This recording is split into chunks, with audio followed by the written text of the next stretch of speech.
இந்த மாதிரி நிறைய மர்டர்ஸ் வந்து அந்த அளவுக்கு ஈஸியாக நடக்கிறதுங்க. இப்போ எந்த அளவுக்கு போலீஸ் இவங்க ஃபங்க்ஷனிங் வந்து எஃபெக்டிவாக இருக்கா என்ன அப்படின்னு மனசில் படுறது.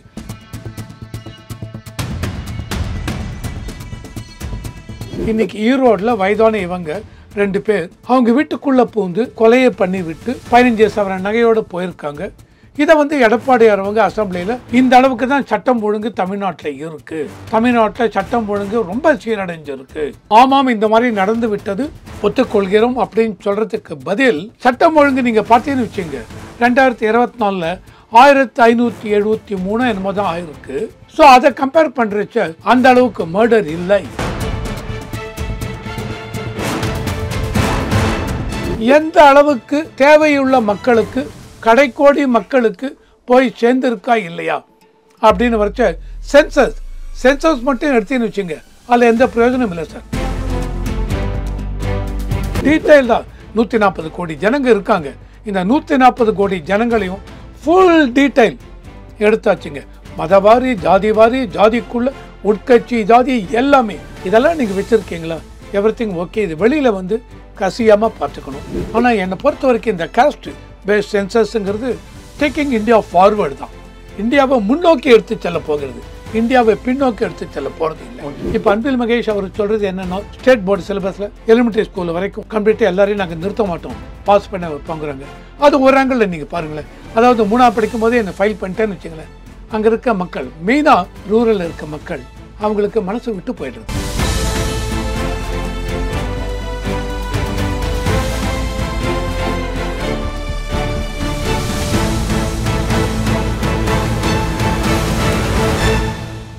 ரியல் நேயர்களுக்கு வணக்கம். இன்று நம்மளுடைய நேர்காணலுக்கு அரசியல் விமர்சகர் திரு ரவிசங்கர் அவர்கள் இணைஞ்சிருக்காங்க. சார் வணக்கம். வணக்கம். வணக்கம். எப்படி இருக்கீங்க? நல்லது. ஈரோட்டில் ஒரு டபுள் மர்டர் கேஸ் வந்து நடந்திருக்கு.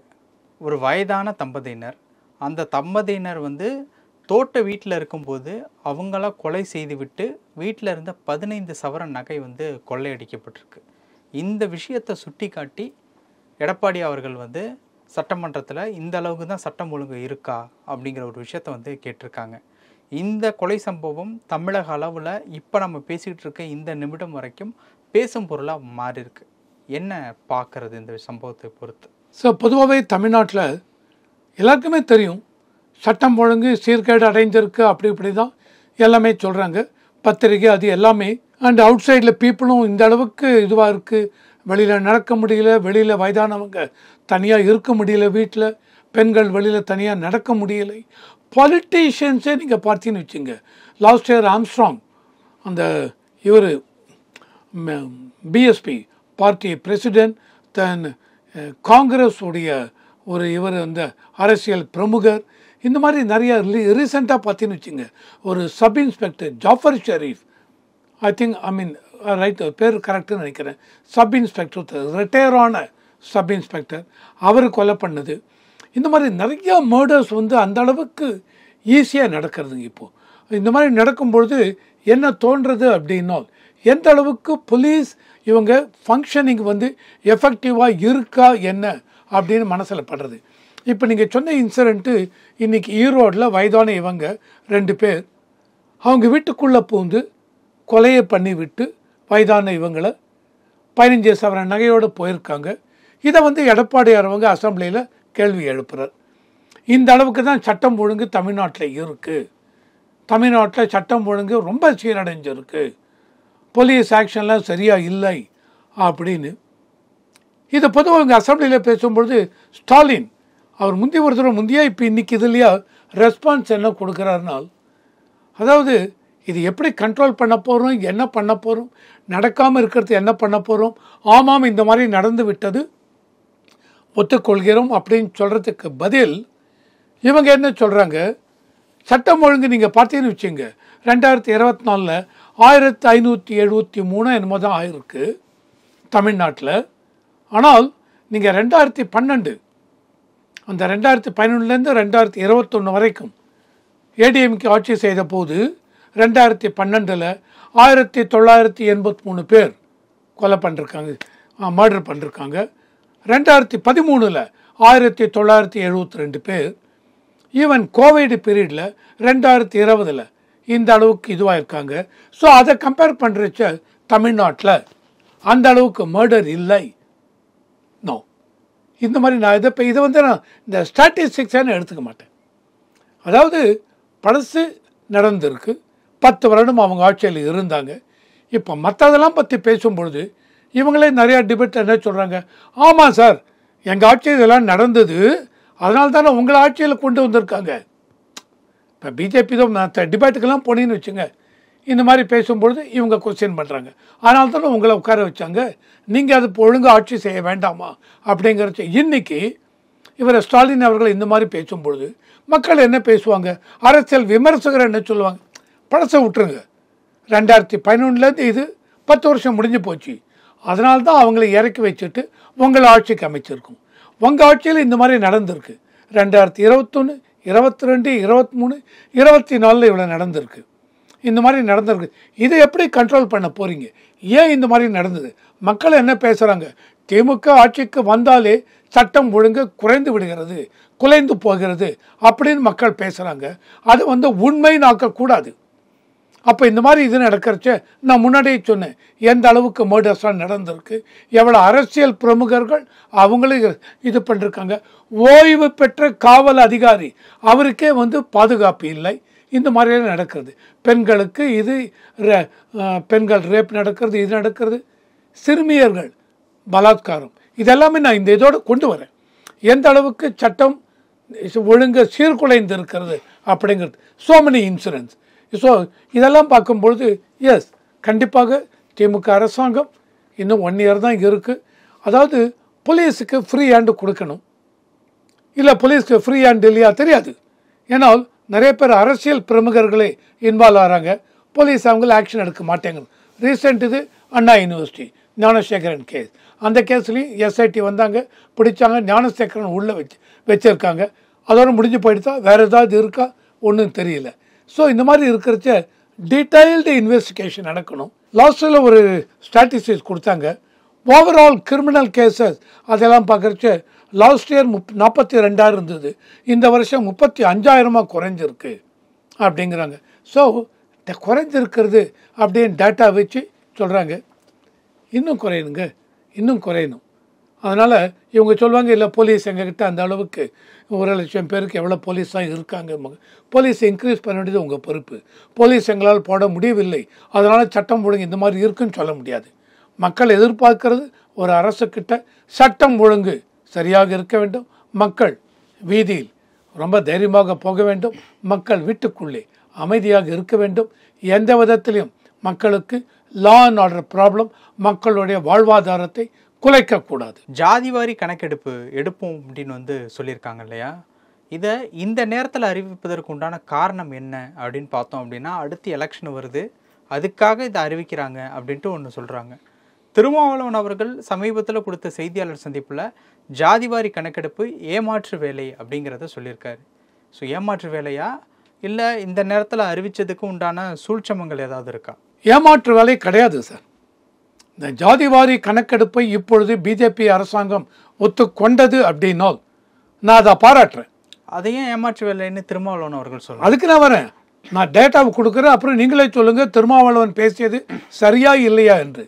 இது ஏமாற்று வேலை அப்படின்னால் திருமாவளவன் ஜாதிவாரி கணக்கெடுப்பு வேண்டாம்ங்கிறாரா? அதை கிளீனாக சொல்லட்டும். ஜாதிவாரி கணக்கெடுப்பு வேண்டாம். கர்நாடகாவில் காங்கிரஸ் அரசாங்கம் ஜாதிவாரி கணக்கெடுப்பு எடுக்கிறார்கள். தெலுங்கானா காங்கிரஸ் அரசாங்கம் ரேவந்த் ரெட்டி சீஃப் மினிஸ்டர் ஜாதிவாரி கணக்கெடுப்பு எடுக்கிறார்கள். சார், இந்த ஜாதிவாரி கணக்கெடுப்பில் அதனுடைய அட்வான்டேஜஸ் நான் சொல்கிறேன் சார். பொதுவாகவே இந்த ஜாதிவாரி கணக்கெடுப்பு எடுக்கும் பொழுது சார் உங்களுக்கு ஜாபில் ரிசர்வேஷன், எஜுகேஷன் ரிசர்வேஷன், இது வேலையில் ரிசர்வேஷன் எல்லாம் கொடுக்குறாங்க. ஆனால் வெல்ஃபேர் ஸ்கீம்ஸ் எல்லாம் சென்ட்ரல் கவர்மெண்ட் கொண்டு வராங்க, ஸ்டேட் கவர்மெண்ட் கொண்டு வராங்க. எந்த அளவுக்கு தேவையுள்ள மக்களுக்கு, கடைக்கோடி மக்களுக்கு போய் சேர்ந்துருக்கா இல்லையா அப்படின்னு வரைச்ச சென்சஸ் மட்டும் எடுத்துன்னு வச்சுங்க, அதில் எந்த பிரயோஜனம் இல்லை சார். இவ்வளோ பேர் இருக்காங்க, இவ்வளோ பேர் இருக்காங்க, நோ.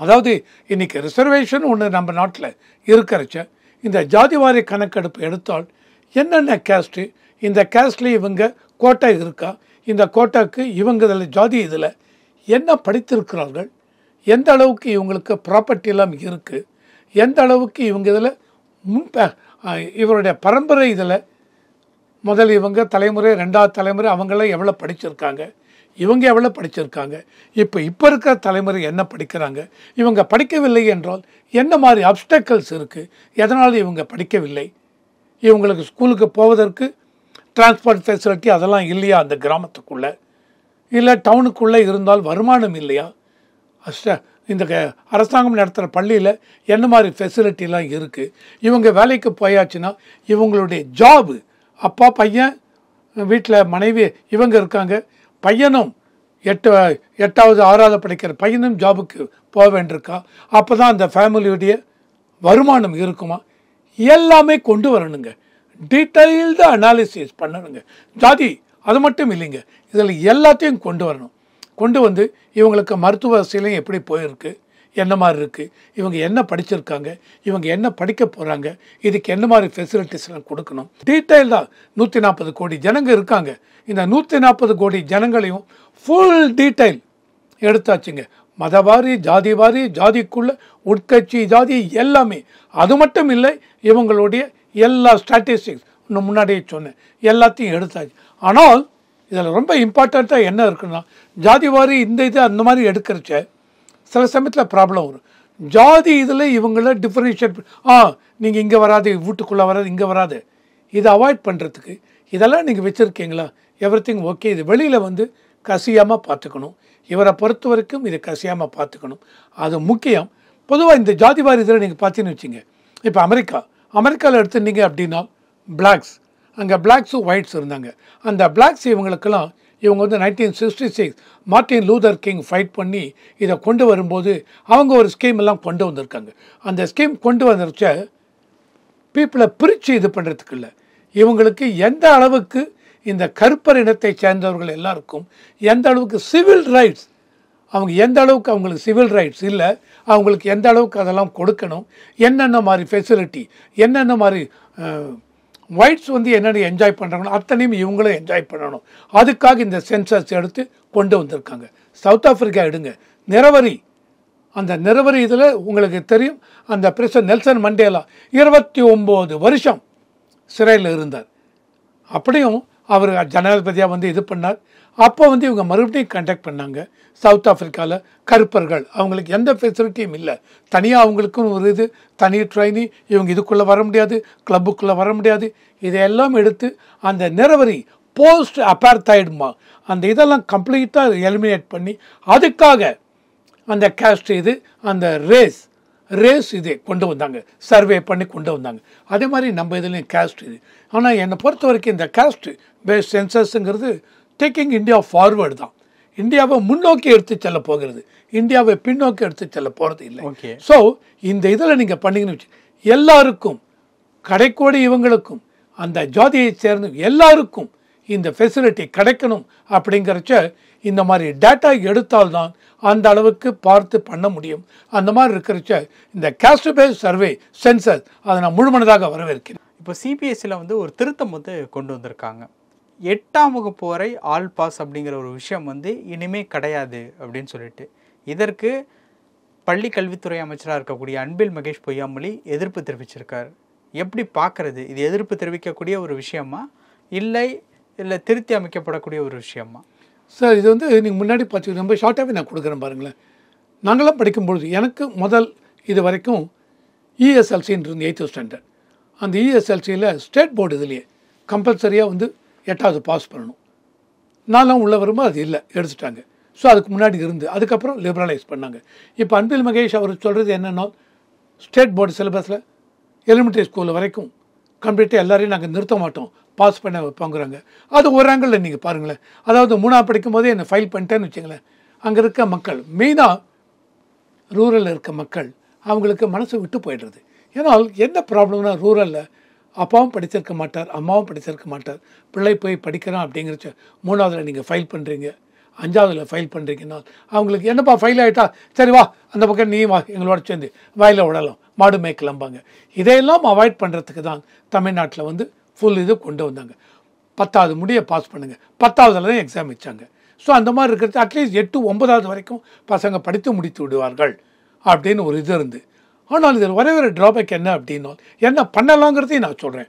அதாவது பரீட்சை எழுத மாட்டான், பரீட்சை எழுதலாம்ப்பா, பாஸ் பண்ணாட்டான் பரவாயில்ல, எங்களை இது பண்ணுவாங்க, 10வது வரைக்கும் நான் படிக்கலாம் அப்படிங்கிறச்ச நீ ஸ்கூலுக்கு போய் பாடத்தில் கவனிக்கலை.